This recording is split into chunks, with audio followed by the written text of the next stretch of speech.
अस्सलाम वालेकुम।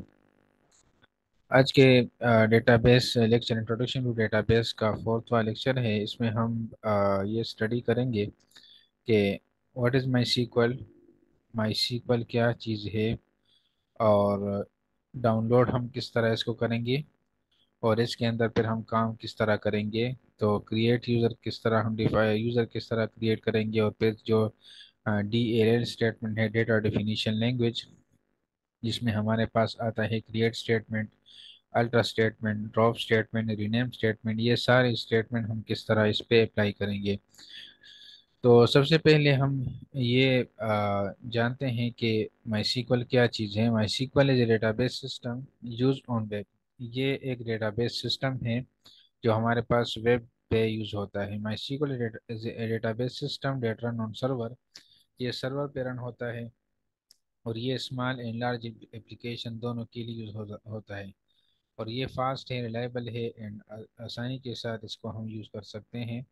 और माईसीक्वल जो है ये स्टैंडर्ड एसक्यूएल यूज़ करता है। एसक्यूएल के बारे में हमने पढ़ा भी था कि एसक्यूएल क्या चीज़ है। Structure query language. ये एक ऐसा लैंग्वेज है जो डेटाबेस से हम बातचीत करने के लिए यूज़ करते हैं। फॉर एग्जांपल, डेटाबेस को हम कहते हैं कि हमारे लिए एक डेटाबेस क्रिएट करो, फिर इसके अंदर टेबल क्रिएट करो, और टेबल के अंदर डेटा क्रिएट करो, डेटा डिलीट करो। तो ये सारा एसक्यूएल है। तो ये भी माईसीक्वल जो डेटाबेस है ये भी एसक्यूएल यूज़ करता है। माईसीक्वल कंपाइल और number of platform, different platform पे ये कंपाइल होता है। अगर आपके पास विंडोज 7 है, और इस तरह विंडो 8 है, 10 है, लिनक्स है, और मैक ऑपरेटिंग सिस्टम है, जितने भी आपके साथ ऑपरेटिंग सिस्टम है सब पे ये कंपाइल होता है। और ये फ्री है डाउनलोड करने के लिए, एंड यूज़ कर सकते हैं। और ये डेवलप किसने किया है? MySQL develop distributed and supported by Oracle corporation. ये ओरेकल कॉरपोरेशन ने इसको ये बनाया हुआ है। अच्छा, माईसीक्वल हम किस तरह डाउनलोड करेंगे? सबसे पहले हम गूगल पे जाएंगे, google.com, और download MySQL community server वो लिखेंगे। या अगर दूसरा, अगर ये तरीका भी ठीक है, अगर आप गूगल के थ्रू लिंक पे चले जाएं। और दूसरा तरीका ये है कि हम ये वाला लिंक क्लिक करेंगे, और इस पे भी हम माई सीक्वल डाउनलोड कर सकते हैं। तो यहाँ पर देख लें, dev.mysql.com download my SQL server. और यहाँ पर अगर आप देख रहे dev.mysql.com डाउनलोड, ये जो लिंक है यहाँ पर आप चले जाते हैं, या अगर आप यहाँ पर क्लिक कर लेते हैं तो यहाँ पर आप क्लिक कर सकते हैं। तो यहाँ पर मैंने क्लिक किया, ठीक है। फिर यहाँ पर आपने आपने आपके आपने यहाँ पर क्या करना है? तो यहाँ पर आप नेक्स्ट स्लाइड पे चले जाते हैं, यही से स्लाइड पे। तो जब हम इस पेज पे आ जाते हैं तो यहाँ पर एक ऑप्शन है, no thanks just download server. इस पे क्लिक कर लेते हैं। इस पे स्टेप नंबर 1 ये है, और स्टेप नंबर 2 जो है वो आपने यहाँ पर क्लिक करना है। तो ये दो डाउनलोड है, इसको जोड़ के ऊपर ये गो डाउनलोड पेज, क्योंकि इसका साइज देख ले, ये 222 MB है, इसका 555 MB है। इसका हमें ज़रूरत नहीं है। ये जो गो टू डाउनलोड पेज है, इस पे जब हम क्लिक करेंगे तो इसमें फर्स्ट वन जो है ये 5.5.5 MB, ये हमारा रिक्वायर्ड फाइल है। यहाँ पर आप देख लें, यहाँ पर भी उस टाइम जब मैंने इसके स्क्रीनशॉट ली थी, उस टाइम उसका जो साइज़ था वो 2.4 था। लेकिन अभी उन्होंने अपडेट किया हुआ है, तो इसका जो साइज़ है वो 5.5 है। तो मैं इस पे डाउनलोड पे क्लिक कर लेता हूँ। तो यहाँ पर ये मुझसे लॉगिन मांगता है या साइन अप, तो मैं कहता हूँ कि ना करे, बस don't, know thing, just download my file. इस पे क्लिक कर लेता हूँ। तो अब ये मेरे पास डाउनलोड हो रहा है 5.5 MB, ठीक है। अब ये जो डाउनलोड हो जाएगा तो फिर नेक्स्ट स्टेप पे चले जाते हैं। अब ये जब हम इंस्टॉल करते हैं तो ये वाले स्क्रीन नज़र आ जाएंगे हमें। अब ये इंस्टॉल हो चुका, डाउनलोड हो चुका है। अब इसमें मैं क्लिक कर लेता हूँ, रन कर लेता हूँ। तो यस, तो अब ये डाउनलोड स्टार्ट, इंस्टॉलेशन अभी स्टार्ट हो जाएगा।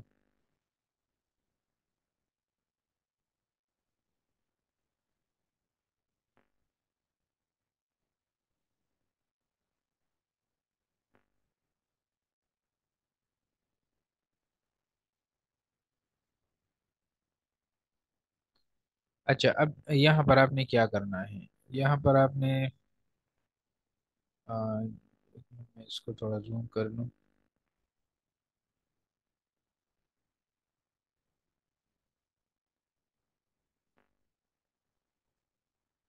अच्छा, चूज सेटअप टाइप, तो यहाँ पर भी है चूज सेटअप टाइप, ठीक है।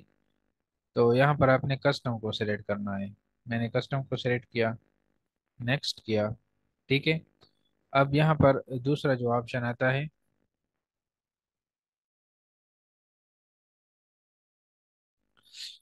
यहाँ पर जो दूसरा स्टेप आता है, तो को दिखा देता हूँ। अच्छा, तो आपने यहाँ पर क्या करना है, प्रोडक्ट टू बी इंस्टॉल्ड, आपने कौन कौन से प्रोडक्ट इसमें इंस्टॉल करने हैं, ये अवेलेबल प्रोडक्ट हैं, ठीक है। तो MySQL सर्वर में आपने क्लिक करना है, एक्सपेंड करना है, फिर MySQL सर्वर यहाँ पर जो 8 वाला वर्जन है, तो इसमें से जो x64 का फर्स्ट वन है, इस पे आप डबल क्लिक कर सकते हैं। डबल क्लिक करने से भी आपको यहाँ पर मूव कर सकते हैं, या यहाँ पर एक बार क्लिक करके इस एरो पे क्लिक करें तो ये यहाँ पर आ जाएगा, ठीक है। तो एक हमने क्या करना है, MySQL सेलेक्ट करना है। दूसरा मैंने जो आपको बताया, MySQL वर्क बेंच जो है वो आपने इंस्टॉल करना है। तो अब हम यहाँ पर आ जाते हैं एप्लीकेशन पे, और MySQL वर्क बेंच पे। वर्क बेंच ऐड है, तो यहाँ पर इस फर्स्ट वन वाले में क्लिक, क्योंकि फर्स्ट वन जो होता है ये लेटेस्ट होता है। इसके नीचे आप देखिए 30 है वर्जन, इसका 29, 28, 27, तो फर्स्ट वन जो होता है वो लेटेस्ट वर्जन होता है, इसलिए हम ये इंस्टॉल कर देते हैं। तो इसको मैं सेलेक्ट कर लेता हूँ। तो अब ये जो प्रोडक्ट टू बी इंस्टॉल, जब हम नेक्स्ट करेंगे ना, तो ये दो प्रोडक्ट हमारे साथ इंस्टॉल हो जाएंगे, एक MySQL सर्वर और दूसरा MySQL वर्क बेंच, ठीक है। अच्छा, अब इसमें यही है, यहाँ पर हमने सेलेक्ट किया, ठीक है। अब मैं इसको दोबारा जूम आउट कर लेता हूँ। अच्छा,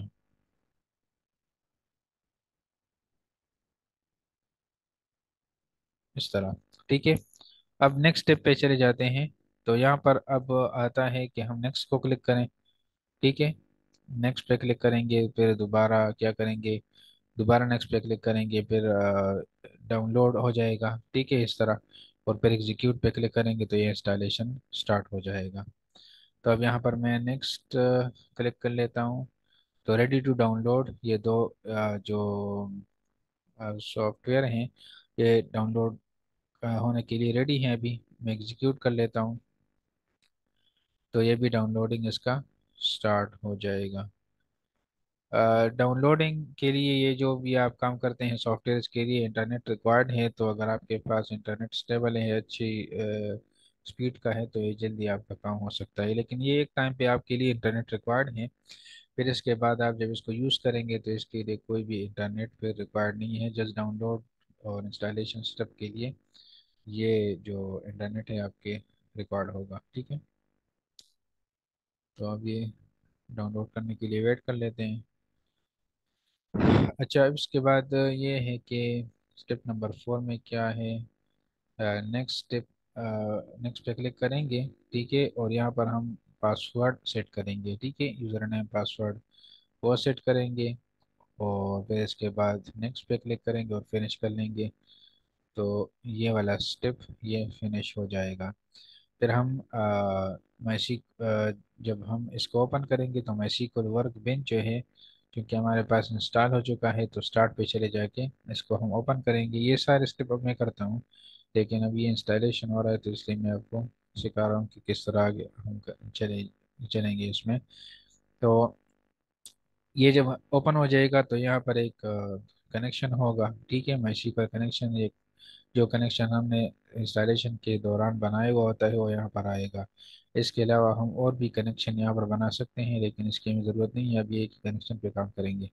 तो जब हम इस पे डबल क्लिक करेंगे तो यहाँ पर ये हमसे यूज़र मांगेगा, और जो पासवर्ड हमने सेट किया हुआ होता है इंस्टॉलेशन के दौरान, तो वो पासवर्ड आपने यहाँ डालना है। तो आप इसको वो वाला पासवर्ड दे जो आपको पता है कि हमने फिर यूज़ करना है, तो जिसका आपको फिर पता हो, ठीक है। ओके फिर प्रेस करेंगे तो वो क्या होगा, कनेक्ट हो जाएगा। ठीक है, जब वो कनेक्ट हो जाएगा तो इसके बाद ये वाला इस तरह इंटरफेस आ जाएगा आपको। फिर यहाँ पर हम क्वेरी डाल सकते हैं। क्वेरी मैंने आपको बताया ना कि जो क्वेश्चन है डेटाबेस से हम करते हैं। तो फर्स्ट जो क्वेरी है शो डेटाबेसेस, ये जो क्वेरी जब हम यहाँ पर लिखते हैं शो डेटाबेसेस हम लिख लेंगे, ये हमारे पास टेक्स्ट एरिया है, यहाँ पर हम कोई लिखाई कर सकते हैं। ठीक है, तो यहाँ पर जब हम यहाँ पर ये वाला आइकन है इस पे जब हम क्लिक करेंगे तो ये क्वेरी एग्जीक्यूट हो जाएगा, रन हो जाएगा। तो नीचे हमारे पास डेटाबेसेस पर नज़र आ जाएंगे।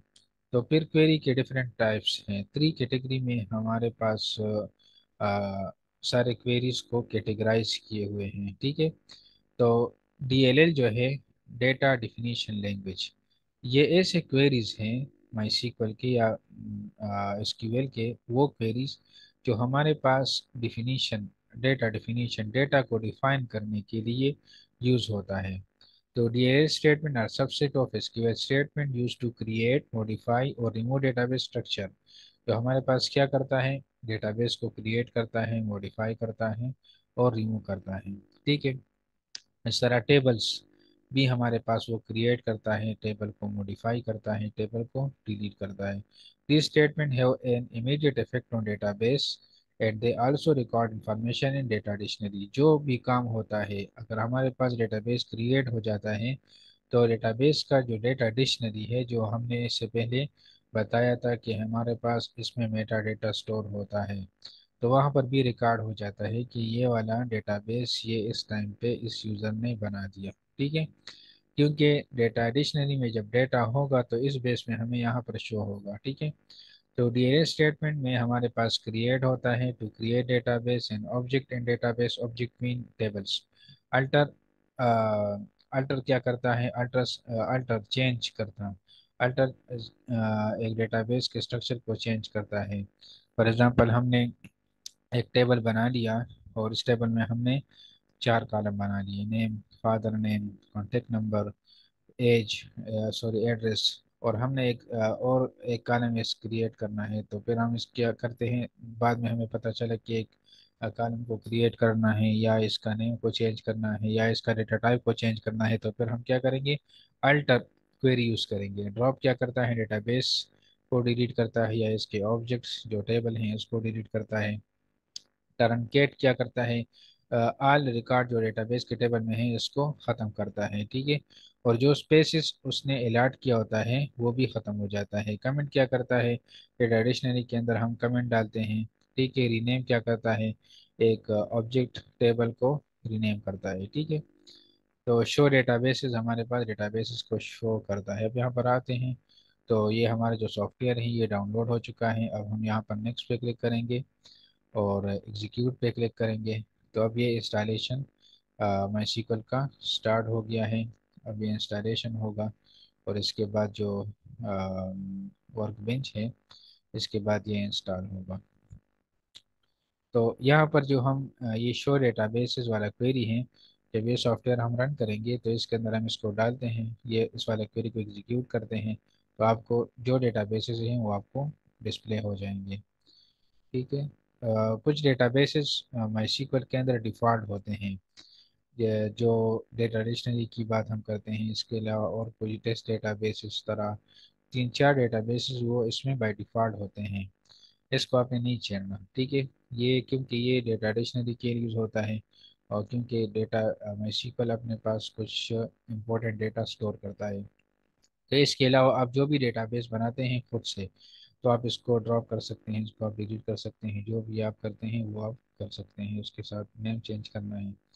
ठीक है, तो अब ये माईसीक्वल वर्कबेंच भी इंस्टॉल हो गया। हम यहाँ पर नेक्स्ट पे क्लिक करते हैं, तो रेडी टू कॉन्फ़िगर, फिर नेक्स्ट को क्लिक करते हैं। अच्छा, यहाँ पर आपके कंप्यूटर का नेम आता है, development computer, server computer, dedicate computer, या डेवलपमेंट कंप्यूटर पे इसको रहने दें। ठीक है, स्टेप पे चले जाते हैं वापस, ये देख लें डेवलपमेंट कंप्यूटर पे। ठीक है, आपने यहाँ पर कोई भी चेंज नहीं करना और यहाँ पर आपने क्या करना है, नेक्स्ट पे प्रेस करना है।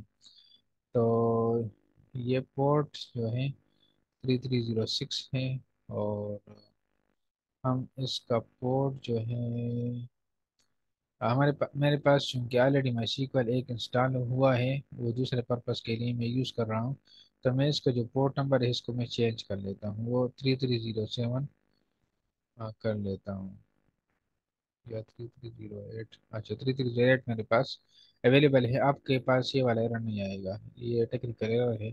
ये जो है मेरे पास है, तो आपके पास ये वाला आइकन नहीं आएगा, तो आप इसको ना छेड़ें, ठीक है। अच्छा, फिर यहाँ पर हम क्या करेंगे, आ, बाकी सब कुछ इसी तरह रहने दें, और यहाँ पर नेक्स्ट क्लिक करें, ठीक है। अच्छा, अब जब इस स्क्रीन पे आ जाते हैं तो यहाँ पर आप देख लें, ये वाला एक स्क्रीन है ऑथेंटिकेशन मेथड, तो यहाँ पर इसको फर्स्ट पे रहने दें और नेक्स्ट पे प्रेस करें, इस तरह यहाँ पर है, नेक्स्ट पे प्रेस किया।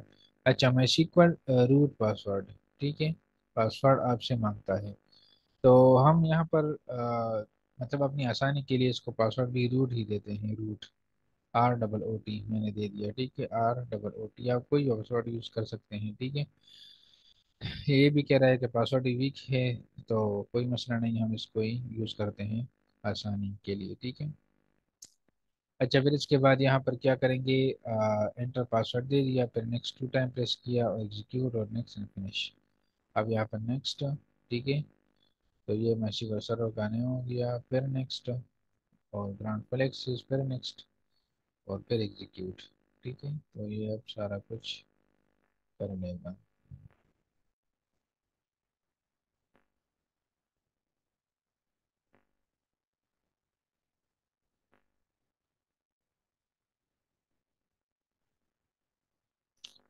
अच्छा, the configuration for MySQL server was successful, please finish to continue, और मैंने फिनिश किया, नेक्स्ट किया, और start MySQL workbench जो है, जब हम फिनिश पे क्लिक करेंगे तो माई सीक्वल वर्क बेंच हमें यहाँ फिनिश से भी स्टार्ट होगा, और अगर यहाँ पर हम हमारे पास किसी और स्टार्ट नहीं हुआ तो हम यहाँ से सर्च में भी माई सीक्वल वर्क बेंच लिख सकते हैं और इसको स्टार्ट कर सकते हैं।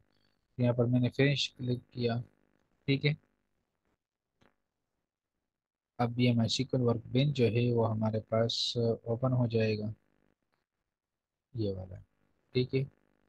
तो अब यहाँ पर देख लें,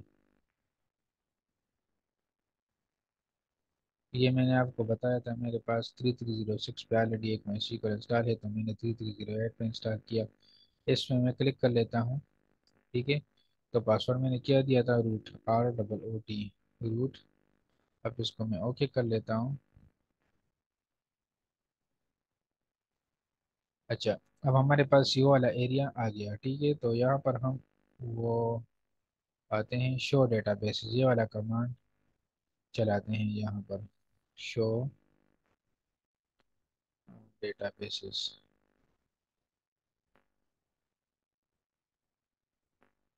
ठीक है। अब इस वाले आइकन पे क्लिक कर लेंगे, तो यहाँ पर आप देख रहे हैं इंफॉर्मेशन स्कीमा एक डेटाबेस है, माई सीक्वल डेटाबेस है, ये सारे डेटाबेस इसके अंदर पड़े हुए हैं। माई परफॉर्मेंस स्कीमा है, एक SYS है, ये 4 डेटाबेसेस ऑलरेडी इसमें अवेलेबल हैं। अब क्या करते हैं, हम नेक्स्ट स्लाइड पे चलेते हैं, यहाँ पर हम डेटाबेस बनाते हैं, क्रिएट डेटाबेस विजन, किसी भी नाम से आप बना सकते हैं, तो इसको मैं रिमूव कर लेता हूँ, यहाँ पर मैं क्रिएट डेटाबेस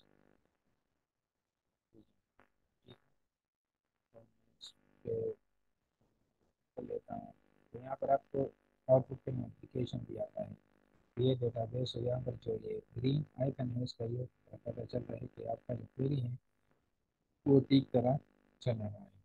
अब मैं पिछले वाला जो कमांड है इसको दोबारा रन कर लेता हूँ, शो डेटाबेस वाला, शो डेटाबेसेस। अब मैं देखता हूँ कि मेरा जो डेटाबेस है विजन वाला, इससे पहले मैंने आपको बता दिया कि हमारे पास 4 डेटाबेसेस थे। अब मैं चेक कर लेता हूँ कि इसमें कितने हैं, तो 1 2 3 4 है, और 5 पे है विजन, वो आ गया, ठीक है। तो ये विजन डेटाबेस इसके अंदर अब बन गया। अब इसके बाद मैं क्या करता हूँ, डिलीट डेटाबेस, तो अगर हमने डिलीट करना है तो इसके लिए प्रॉप स्टेटमेंट यूज करना पड़ेगा, प्रॉप स्टेटमेंट। तो यहाँ पर अपने अपने डेटाबेस, यहाँ पर अपने शो डेटाबेस से जब करते हैं तो वो शो होता है। अच्छा, अब यहाँ पर हम यूज डेटाबेस करेंगे, लेकिन यूज डेटाबेस हम तब ये वाला स्टेटमेंट यूज करेंगे अगर हमारे पास डेटाबेस हो। तो हमारे पास अभी डेटाबेस नहीं है, तो अगर मैं कर लेता हूँ कि क्या यूज विजन, अब मैं यहाँ पर एग्जीक्यूट करता हूँ तो यह देख रहे क्रॉस आ गया कि एरर अननाउन डेटाबेस विजन, क्योंकि इससे पहले हमने ड्रॉप स्टेटमेंट लगाया था, डेटाबेस को हमने रिमूव किया था, तो इसलिए वो यूज नहीं कर रहा, सेलेक्ट नहीं कर रहा। तो इससे पहले मैं अगेन डेटाबेस को क्रिएट कर लेता हूँ, क्रिएट डेटाबेस विजन। ठीक है, इसको हम एग्जीक्यूट कर लेते हैं और इसके बाद फिर वो वाला स्टेटमेंट यूज कर लेते हैं, स्टेटमेंट कर लेते हैं यूज विजन। ठीक है, यूज विजन, अब ये डेटाबेस सेलेक्ट कर लेगा, ये देख लें यूज विजन। हाँ, इसके साथ चेक आ गया, मतलब में हमारी जो क्वेरी है वो ठीक है, डेटाबेस भी हमारे पास मौजूद है। अच्छा, फिर इसके बाद ये जो है यूज डेटाबेस नेम में क्या आपका डेटाबेस नेम है, तो एग्जाम्पल क्या है, यूज विजन। जो भी डेटाबेस आपका है उसका नेम आपने देना है। ठीक है। अच्छा, इसके अंदर अब हम टेबल क्रिएट करते हैं, तो क्रिएट टेबल, टेबल नेम, ये तो सिंटैक्स, सिंटैक्स क्या होता है कि क्वेरी किस तरह हम बनाएंगे, तो क्रिएट लिखेंगे, टेबल लिखेंगे, जिस तरह है टेबल नेम की जगह अपने टेबल का नेम लिखेंगे जो भी टेबल हमें बनाना है। फिर इसके बाद कॉलम का नेम लिखेंगे, ब्रैकेट ओपन करेंगे, कॉलम का नेम लिखेंगे, फिर इसका डेटा टाइप लिखेंगे। डेटा टाइप मीन कि इस कॉलम के अंदर हम कौन से टाइप का डेटा हम स्टोर करेंगे। फॉर एग्जांपल, अगर हम हमारे पास नेम है तो नेम में हम क्या करते हैं, करेक्टर लिखते हैं ना, ABC। तो इसका जो डेटा टाइप है वो CHAR होगा, करेक्टर, या VAR CHAR यूज़ कर सकते हैं, वर्चार। और फिर काम आपके दूसरा, फॉर एग्जांपल जो फील्ड है उसके अंदर हम फॉर एग्जांपल स्टोर करते हैं फ़ोन नंबर, तो फ़ोन नंबर के लिए हम फिर इंटीजर यूज़ करते हैं, फ्लोट भी यूज़ करते हैं। लेकिन इसमें मसला फिर ये होता है फ़ोन नंबर में कि अगर हम इंटीजर या फ्लोट यूज़ करते हैं तो ये मसला आता है कि हम फिर ज़ीरो, मतलब स्टार्ट में अगर हम लिखते हैं फॉर एग्जांपल 0 300 और इस तरह कोई नंबर है तो वो ज़ीरो को हटाएगा स्टार्ट से। तो इसके लिए हम फिर फ़ोन नंबर भी और चार या चार यूज़ करते हैं। ठीक है, ये चार है, चार मतलब फोर नहीं है, CHAR का मतलब है चार, करेक्टर। ठीक है। तो अगर हमारे पास इस तरह कोई सैलरी का एक कॉलम है, ठीक है, या मार्क्स का एक कॉलम है, तो इसको अगर हम इंटीजर या फ्लोट यूज़ करें तो ठीक है, क्योंकि स्टार्ट में हमारे पास कोई जीरो वगैरह नहीं आता, तो फिर मसला नहीं। इस तरह जो सीरियल नंबर है, तो ये इसका जो स्ट्रक्चर है वो इस तरह होगा, सिंटैक्स इस तरह होगा, और एग्जाम्पल है वो इस तरह है। तो इसके अंदर हम एक टेबल क्रिएट करते हैं विजन के डेटाबेस में। लेकिन ये दोबारा याद रखिए कि डेटाबेस के अंदर हम टेबल तब यूज़ करेंगे जब ये स्टेटमेंट हम एग्जीक्यूट करें, यूज विजन। यूज विजन का मतलब ये होता है कि माइसक्ल को पता चला जाता है कि किस डेटाबेस के अंदर अब ये टेबल बनाने जा रहा है। ठीक है, तो इसलिए हम इससे पहले यूज और डेटाबेस नेम यूज करेंगे, कि इसका मतलब ये होगा कि उसको पता चले कि किस डेटाबेस के अंदर अब ये टेबल बनाने जा रहा है। तो इसके बाद हम ये स्टेटमेंट यूज करते हैं, क्रिएट टेबल, क्रिएट टेबल से यूज करेंगे। और टेबल नेम की जगह मैंने यहाँ पर स्टूडेंट यूज़ किया, फील्ड की जगह मैंने सीरियल नंबर यूज़ किया, डेटा टाइप की जगह मैंने इंटीजर यूज़ किया, फिर कामा लगा लिया। ठीक है, फिर नेम, और फिर इसके बाद इसका जो डेटा टाइप है इसके अंदर कौन से टाइप का डेटा स्टोर होगा, इसका लेंथ क्या होगा। फॉर एग्जांपल 10 का मतलब ये है कि फॉर एग्जांपल मेरा नाम है उबैदुल्लाह, तो UBAID 5 हो गए, ULLAH 10। तो 10 करेक्टर के सिवा अगर मैं खान को स्टोर करूंगा तो खान को ये स्टोर नहीं करेगा, क्योंकि मैंने इसका लेंथ 10 ही डाला है। ठीक है, तो आपने लेंथ का मतलब ये है कि एक जो नेम है इसके अंदर कितने करेक्टर का डेटा वो आप स्टोर कर सकते हैं। इस तरह जो इंटीजर होता है इसके साथ हम लेंथ नहीं डालते, लेकिन करेक्टर के साथ हम लेंथ डालते हैं। ठीक है, और इस तरह मार्क्स जो है, मार्क्स के साथ हम इंटीजर टाइप डेटा मैंने डाल दिया कि इसमें हमारे पास 1 2 3 स्टोर होगा, तो इंटीजर हमारे पास 1 2 3 स्टोर करेगा। नेम के साथ करेक्टर इसलिए यूज़ करते हैं कि हमारे पास ABC या कोई भी स्पेशल करेक्टर, अंडरस्कोर, स्पेस, ये सारे इसमें आ सकते हैं। ठीक है, करेक्टर में।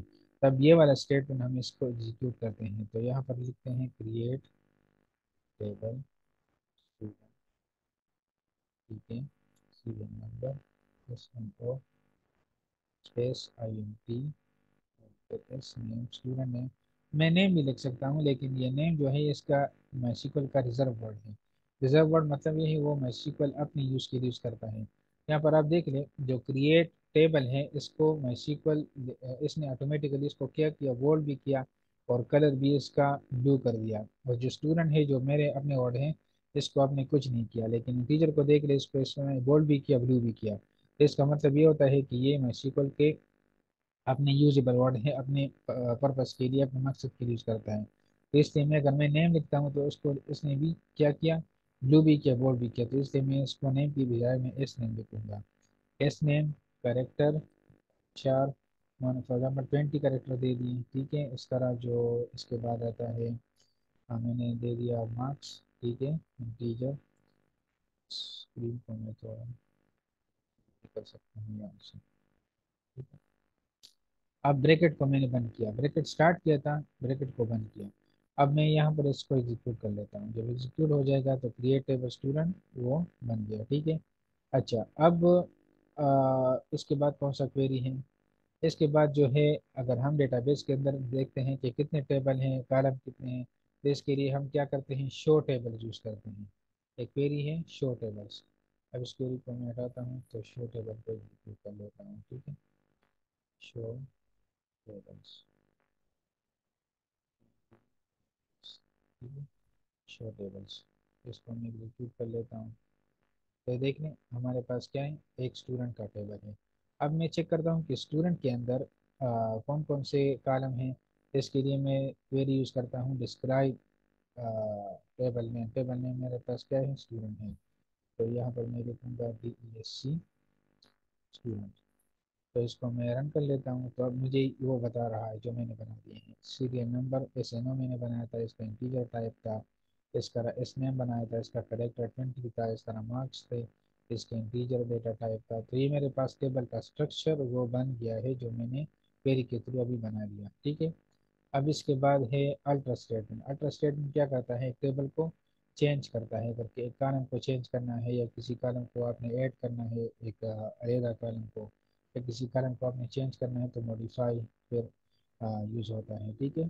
तो अब ये देख ले, alter table student add column address. अगर मैं अपने इस स्टूडेंट के टेबल में एक और कॉलम ऐड करना चाहता हूँ, एड्रेस। अभी तक हमारे पास कितने कॉलम हैं, सीरियल नंबर है, नेम है, मार्क्स है। ठीक है। अब मैं एक और एक कॉलम ऐड करना चाहता हूँ एड्रेस का। तो इसके लिए मैं क्या करूँगा, alter table student add column address character 30। तो ये मैं लिख लेता हूँ, alter table student add column address. इसका डेटा टाइप क्या होगा, करेक्टर होगा, और 20 इसका रेंज होगा, या 50 कर सकते हैं आप। ठीक है। तो इसको मैं चेक कर लेता हूँ कि alter table student add column address character 50। ठीक है, इसको मैं रन कर लेता हूँ। ये रन हो गया। अब मैं अगेन इसको चेक करता हूँ कि डेटाबेस के अंदर, टेबल के अंदर वो बन गया ये कॉलम के नहीं। तो मैं अगेन वो पिछले वाला स्टेटमेंट एग्जीक्यूट करता हूँ, describe D A C student. Table का नेम क्या है, स्टूडेंट। तो मुझे स्टूडेंट का टेबल शो कर, इसके अंदर क्या क्या है। अब देखे, एक एड्रेस भी इसके साथ आ गया, इससे पहले एड्रेस नहीं था, अभी एड्रेस भी आ गया। ठीक है। अच्छा, इस तरह अगर मैं मॉडिफाई कर लेता हूँ, तो मॉडिफाई के लिए table student modify column name character 20। अगर मेरे पास ये जो स्टूडेंट नेम है, इसका करेक्टर, इसका नेम चेंज चेंज कर लेता हूँ, या इसका डेटा टाइप चेंज कर लेता हूँ। तो इसके लिए मैं alter table student modify column name ये लिखूंगा। ठीक है। इस तरह अगर मैं रीनेम कर लेता हूँ, तो रीनेम के लिए फिर क्या करूँगा, नेम के लिए कॉलम का नेम करने के लिए क्या करूँगा, रीनेम यूज़ करूँगा। और जो कॉलम का डेटा टाइप है इसको चेंज करने के लिए मैं मॉडिफाई यूज़ करूँगा। ठीक है। तो alter table student modify column,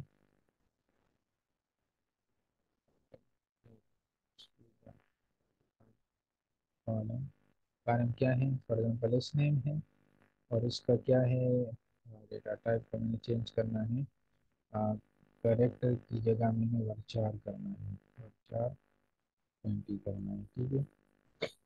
तो मैं इसको एग्जीक्यूट कर लेता हूँ। अब मैं दोबारा इसको चेक कर लेता हूँ। तो डिस्क्राइब स्टूडेंट। इसको मैं रन कर लेता हूँ, तो ये देख रहे हैं। हाँ, इसका जो डाटा भी क्या हो गया, वर्चार हो गया। पहले करेक्ट होता, अभी वर्चार हो गया। ठीक है। अब इसके बाद है, अगर मैं नेम को चेंज करता हूँ, स्टूडेंट नेम लिखता हूँ फॉर एग्जांपल, एस नेम की जगह मैं स्टूडेंट नेम लिखता हूँ, तो अल्टर टेबल